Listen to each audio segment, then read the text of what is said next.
이렇게 해서 들어간 비용은 총 3만원 정도 되네요. 수초항을 해보고 싶은데 2탄 장비는 너무 비싸고 복잡하게만 느껴지시죠? 레귤레이터, 솔레노이드, 봄배, 이게 다 무슨 말인지 모르겠고 집 전체를 날려버리기 좋게 생긴 이 부담스러운 봄배는 볼 때마다 폭발할 것만 같죠. 사실 이 봄배는 외관과는 다르게 매우 안전합니다. 그래서 결국 2탄 없이도 키울 수 있는 수초를 찾아보기도 하고 정말 무이탄에서도 잘 자라는지 커뮤니티에 질문을 하기도 합니다. 초심자분들이 생각하기에 2탄은 그저 수초들을 더 잘 자라게 해주는 영양제 정도로 생각하실 수 있습니다. 아니요. 저는 오히려 초보일수록 2탄 장비를 반드시 써야 한다고 생각합니다. 수초는 2탄이 있어야 어항에 있는 모든 양분을 활발하게 소모할 수 있고요. 수초가 잘 자랄수록 이끼가 자리 잡을 여유는 점점 없어지니 결국 어항 관리도 훨씬 편해지기 때문이지요. 문제는 기존 2탄 장비들이 비싸고 복잡해서 초보자가 쓰기 어려웠다는 것. 그래서 오늘은 이런 고민을 해결해 줄 수 있는 미니고압 2탄 장비를 소개해 드리려고 합니다.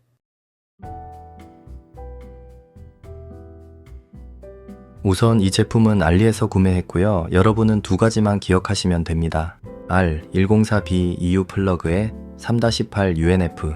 그럼 배송비 없이 17.35달러에 구매할 수 있는데요. 우리나라 돈으로 약 25,000원입니다. 충전된 2탄도 구매하러 가야죠. 네이버 검색창에 자전거 CO2 카트리지라고 검색합니다.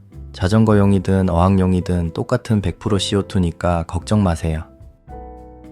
쇼핑, 네이버페이, 낮은 가격 순으로 클릭해줍니다. 690원이 가장 저렴하니 여기로 들어가 볼게요. 자전거 타이어 공기를 넣는 목적으로 많이 사용되지만 이렇게 어항용으로도 쓸 수 있다고 안내하는 업체도 있습니다. 배송비가 3,000원이니 카트리지 10개를 구매하면 한 개에 약 1,000원 꼴이네요. 구매하겠습니다.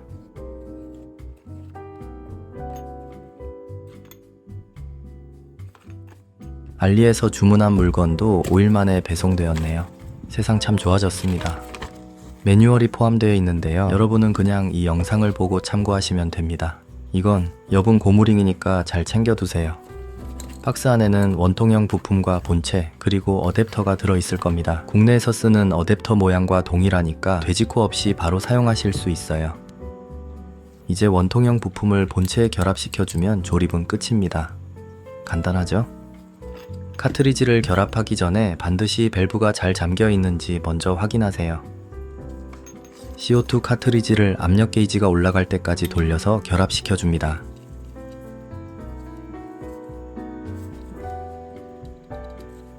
이렇게 게이지가 올라간 것을 볼 수 있습니다. 레귤레이터는 두 개의 압력 게이지가 있는데요. 하나는 입구로 유입되는 압력 게이지, 즉 카트리지의 압력을 나타내고 또 다른 하나는 출력되는 압력 게이지를 나타냅니다. 알아두실 필요 없고 그냥 두 게이지가 다 0으로 떨어졌을 때 카트리지를 교체해야겠구나 생각하시면 돼요. 호스는 꼭 우레탄으로 된 고압 전용 호스를 사용하셔야 하는데요. 미터당 500원에서 1,000원 사이로 구매하실 수 있습니다. 기포기에 꽂는 에어호스는 고압을 견디지 못하고 터질 수 있어요. 두 호스의 두께만 봐도 확연히 차이가 납니다. 원통 부품 위에 있는 나사를 풀어서 고압 호스를 통과시켜 주세요. 그 다음 호스를 원통 부품에 끼우고 다시 나사를 조여주세요. 호스 끝에는 2탄 디퓨저라고 하는 것을 달아주는데요. 2탄 방울을 잘게 부셔서 물에 잘 녹아들게 하는 역할을 합니다. 이렇게 해서 들어간 비용은 총 3만원 정도 되네요. 이 부품은 버블 카운터라고 하는데요. 여기에 물을 채우면 2탄이 어느 정도로 들어가고 있는지 확인하실 수 있습니다. 병원에서 링게를 맞을 때 방울이 떨어지는 속도를 보는 것과 동일해요. 물을 너무 많이 채우면 호스로 넘어가니까 이 정도만 채워주시면 됩니다.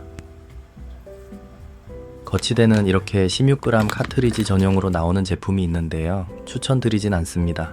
이렇게 어항에 걸어서 사용하는 건데 고리가 짧아서 조금만 건드려도 넘어질 위험이 크거든요. 그래서 저는 아크릴로 된 히터 거치대를 사용합니다. 나사로 고정할 수 있어 안전하고 보기에도 깔끔하죠. 다른 종류의 히터 거치대도 대부분 맞습니다. 이제 디퓨저를 물속에 넣어 고정하고 전원을 연결하면 이렇게 불이 들어옵니다. 밸브를 조금씩 열다 보면 2탄 방울이 올라오는 것을 볼 수 있는데요. 방울의 속도를 보면서 2탄이 주입되는 양을 정하는 겁니다.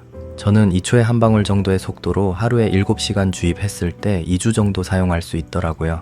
한 달에 CO2 카트리지 2개, 즉 2,000원 정도의 유지비가 드는 셈입니다. 호스 전체에 압이 찰 때까지 기다리고 나면 이렇게 풍성한 2탄 방울이 뿌려지는 모습을 볼 수 있을 거예요. 2탄은 조명이 켜지는 시간에만 공급해 주시고요. 이렇게 전원을 스마트 플러그나 타이머 콘센트에 연결하면 조명이 켜지고 꺼질 때 함께 작동되게 할 수도 있습니다. 매번 2탄을 켤 때마다 밸브로 조절할 필요가 없는 거죠. 2탄은 전원이 꺼진다고 해서 바로 중단되지 않고 호스의 압이 어느 정도 빠졌을 때 중단됩니다.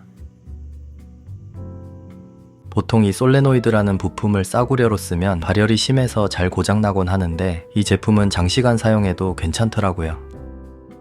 그동안 2탄 장비가 비싸고 부담스러워서 시도하지 못했던 분들이 이 장비를 통해 수초어항에 입문해 보시길 바라면서 이번 영상은 마치겠습니다. 이제 2탄 장비에 입문하셨으니 종류별로 어떤 2탄 장비가 있고 장비마다 어떤 장단점이 있는지 알아보면 더 좋겠죠? 다음 영상에서 자세히 알려드리겠습니다. 영상이 도움되셨다면 좋아요를 클릭해주세요.